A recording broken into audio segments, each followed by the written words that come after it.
What's up guys, my name is Ace, and today it's time for part 2 of my final review for Black Ops 6. In the first part, I focused on the positives and the things I liked and the things that I felt Black Ops 6 did right. Today we're taking a much more critical look, and I wanted to share the primary things that I feel Black Ops 6 did wrong. Keeping in mind, of course, these are just my opinions. Totally fine if you guys disagree with that. Also, this happens every year. This video is almost definitely going to be longer than the first one. And this is simply due to the fact that it takes longer to describe and explain why you don't like something compared to essentially just having to list out something that you do like. So keep that in mind. Just because this video is longer, it doesn't mean that I hate the game by any means. In fact, I actually had quite a good time with this game, especially really early on in its life cycle. And also, I didn't mention this in the first video, but this is focused entirely on the multiplayer side of things. And without further ado, let's dive right into this. And normally I would share these toward the end, but let's just get the elephants out of the room right at the beginning here. And these are the modern style of Call of Duty matchmaking that they've been using for quite a few years now, as well as the fact that lobbies disband automatically with no option to stay in the lobby for a rematch. I'm not going to dive too deep into these topics since I've covered them in so much depth in the past, but just some general points here. When it comes to the matchmaking system, it does feel too strict as well as too reactive at the same time, where it does adjust your skill rating based on your recent performance, and therefore you can often experience a very predictable roller coaster effect. And once you start seeing the patterns, it starts to feel like the better you play, the worse your experience is about to get, whereas the worse you play, the more likely you are to be fed a pity match. And that's really not a great feeling at all, especially when this skill rating isn't even visible to you in game, so you can't track any sort of improvement over time. Top that off with the fact that if you are more of an outlier player, your matchmaking times can be much higher, and I experienced that a lot throughout Black Ops 6, really long matchmaking times, combined with an incredibly inconsistent connection experience from one game to the next. And I have it included here in the SBMM section because I do think it's at least playing a role somewhat in this. But it's not an uncommon experience for me at all to be playing on a like 70 to 90 ping one match, and then the next match I'm on a 20 to 30 ping. And I just never know what I'm going to get on a match-to-match basis when it comes to the connection experience, which is really frustrating, especially with forced disbanding lobbies. So when I do manage to get those games where my connection feels great, I can't stay in that lobby and experience that great connection game after game. Additionally, with disbanding lobbies, there's no ability to have a rematch or form friendships or rivalries throughout multiple games.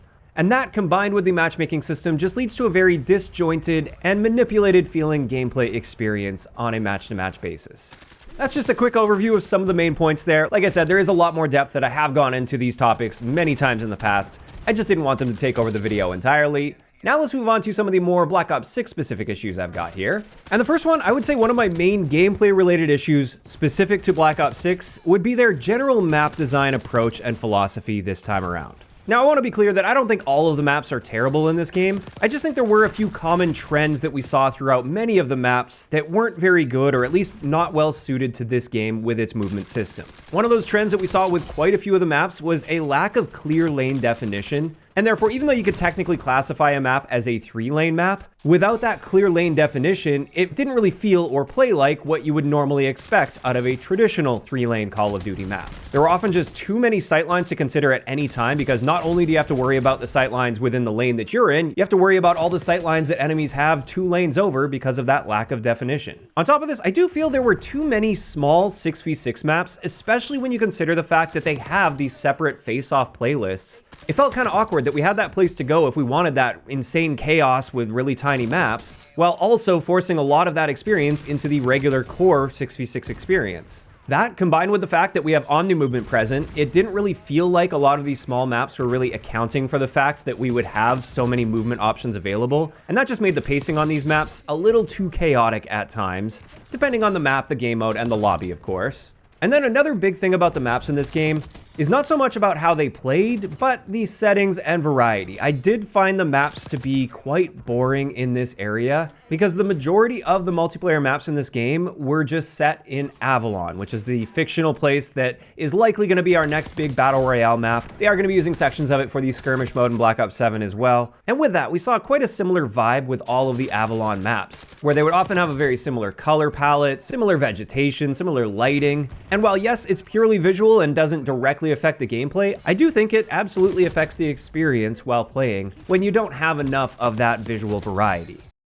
Next up, let's talk a little bit about Omnimovement. This is something where I also discussed this in the What I Think They Did Right video. I like many elements of Omnimovement, and I think overall as a system, I was quite happy with Omnimovement. In saying that, I did have some gripes. I felt like they took a few things a little bit overboard when it came to the Omnimovement. And I think the best example of this is when it comes to their slide speed and duration, especially when sliding sideways or backwards.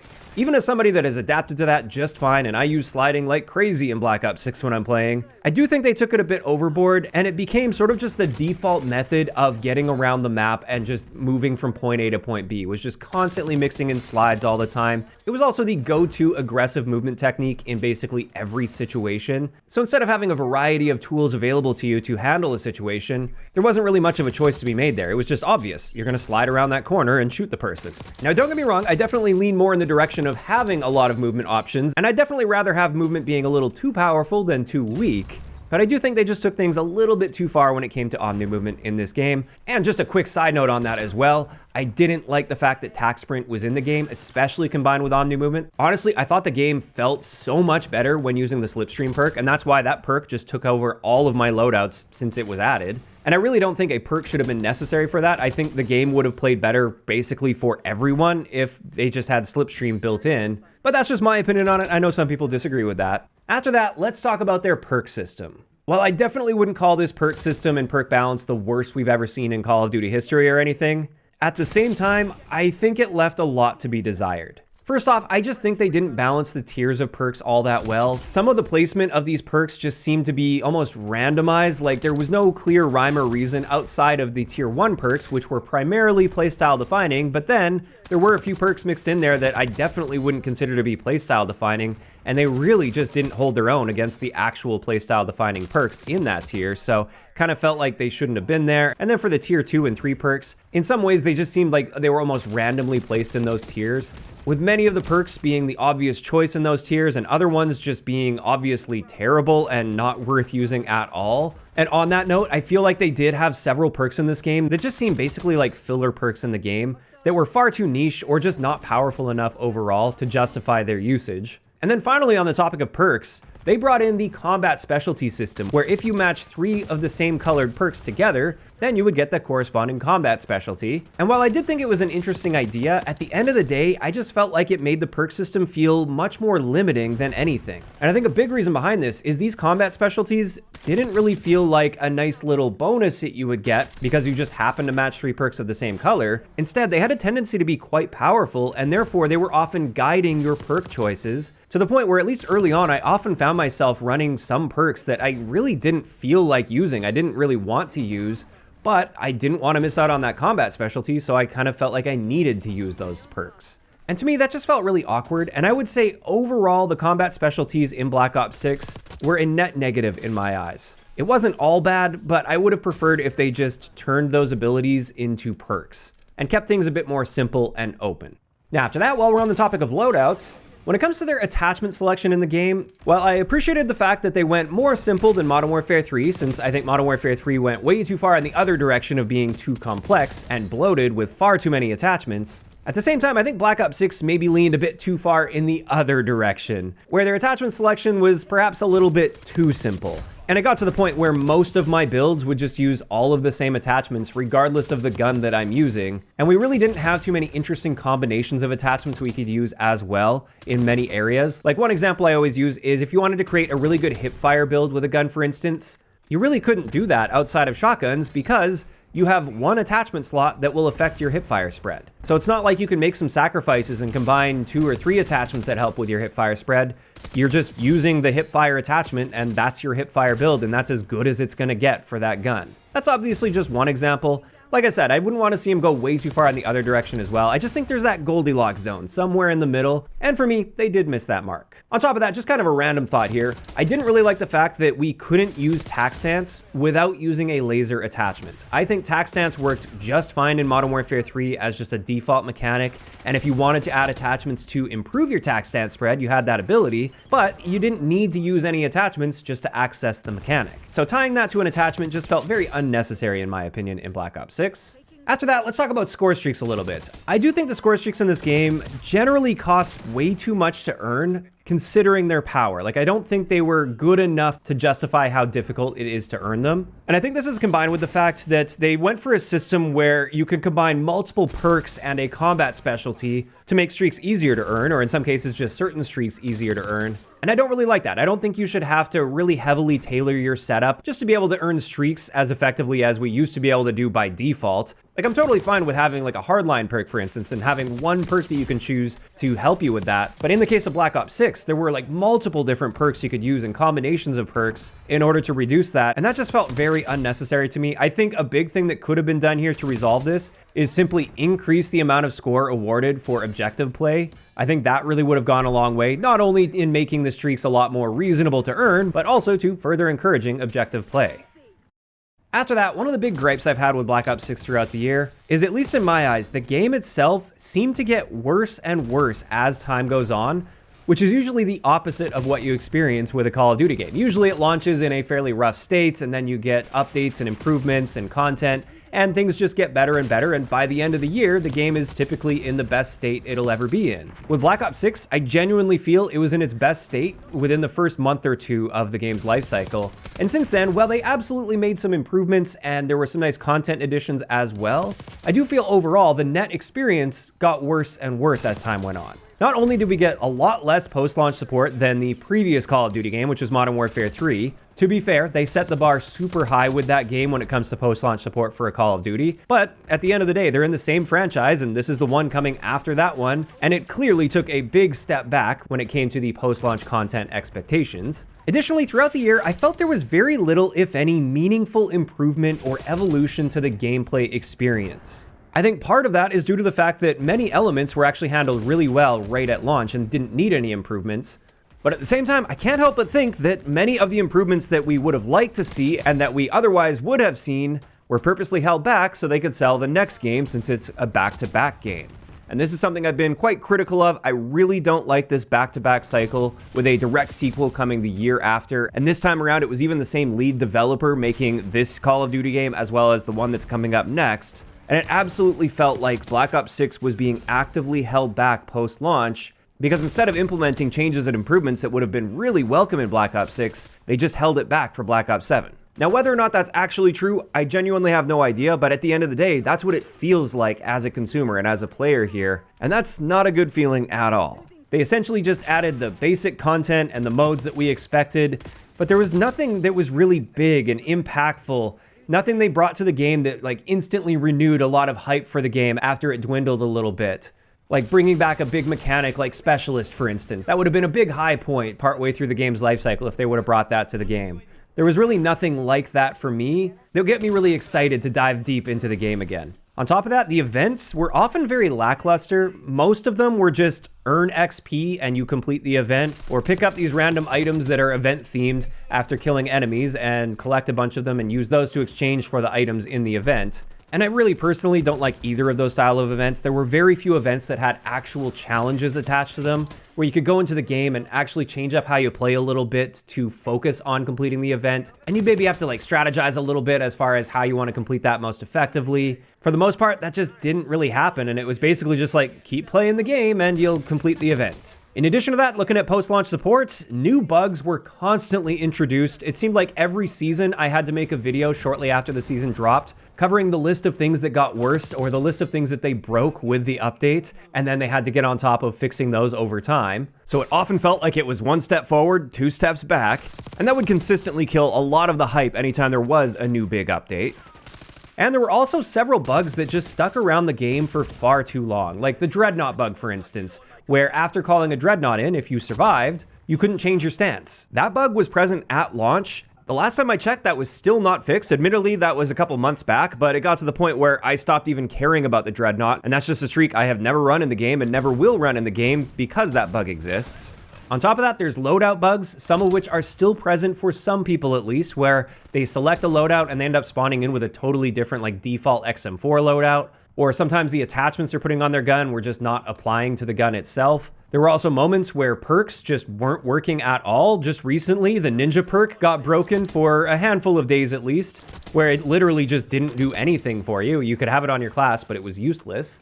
And then there's other bugs like the crossplay options. they would constantly reset themselves, and the only way to get your crossplay option to save was to set the option that you wanted and then immediately restart your game, and then it would save at that setting from then on. But if you changed it again, then you'd also have to restart your game again. Additionally, theater mode was very buggy in this game and often caused my game to crash, at least on PS5. As much as I appreciate the fact that they brought theater mode to the game, it was very difficult to use. And those are just a handful of the bugs that immediately came to mind. There were a bunch of other bugs on top of that. But that just highlights the fact that in many ways, I felt like the game just got worse and worse over time. And anytime there was some excitement, it would immediately get drowned out by the new issues that they would bring alongside that otherwise exciting update. Now, in a somewhat similar vein where I feel like the game got worse and worse over time, let's talk about character skins a little bit. Because with Black Ops 6, the skins got way too wacky, way too soon, and there were way too many of them. I realize Call of Duty's not a milsim. Call of Duty has had some wacky skins here or there in Call of Duty for many, many years now. And up until Black Ops 6, I've generally been able to look past that, and I was fine with the odd wacky skin here or there, especially because in most Call of Duty games, the wackier skins wouldn't start to come into play until like toward the end of its life cycle. And on top of that, the percentage of skins that would be considered like way out there and totally wacky would generally be quite small in relation to the total skin pool. But in Black Ops 6, it seems like they threw out the entire tone and vibe and theme and setting of the game practically day one, and then they just carried through with that so hard throughout the year. So many skins that weren't even human. They just didn't fit the aesthetic or the theme or the tone. And in many cases, it didn't even fit the basic art style of the game. Like especially the Beavis and Butthead skins. Those are the ones that really pushed me over the edge. I was getting annoyed with many of the human-animal hybrids and the like Ninja Turtles crossovers. I was getting annoyed with that stuff throughout the year. But then the moment they dropped literal cartoon characters in the game with a completely different art style, that pushed me over the edge, and my playtime dropped off a cliff immediately when that happened. It just pulled me out of the game so much. It wasn't the only reason I essentially quit the game, but it was kind of the straw that broke the camel's back for me. And I know not everybody cares about skins, and for many people, they like the wacky skins. I get it, that's totally fine. Everybody's got a different line when it comes to this stuff, and Black Ops 6 absolutely crossed that line for me.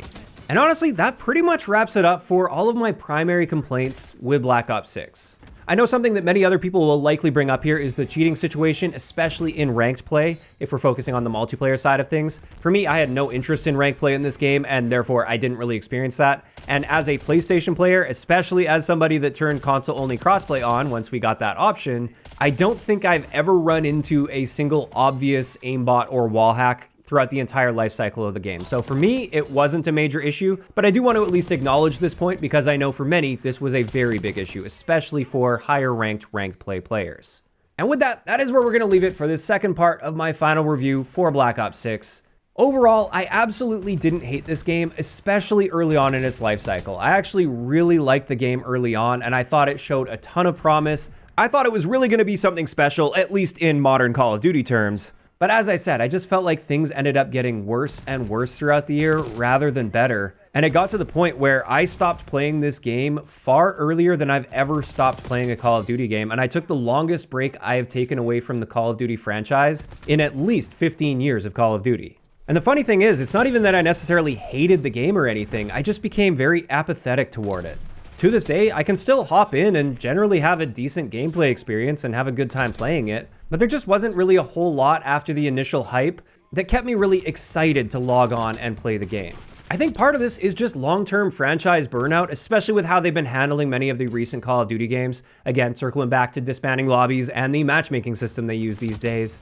But I did find that to be quite unfortunate, and this is where I want to hear from you guys in those comments down below. Time to vent a little bit, let it all out. What did you not like about Black Ops 6? What do you feel they did really poorly? Just let me know all of those thoughts down below. And just a reminder, just because I finished my final review videos, this doesn't mean I'm completely done with Black Ops 6 content. There will still be the odd video here or there leading up to the release of Black Ops 7, including gun guides for any new weapons that are added to the game. But for the most part, I'm going to be transitioning the channel away from Black Ops 6 moving forward. And with that, if you enjoyed this one, a like rating is always appreciated. And don't forget to subscribe for more if you haven't already. I'll talk to you guys next time.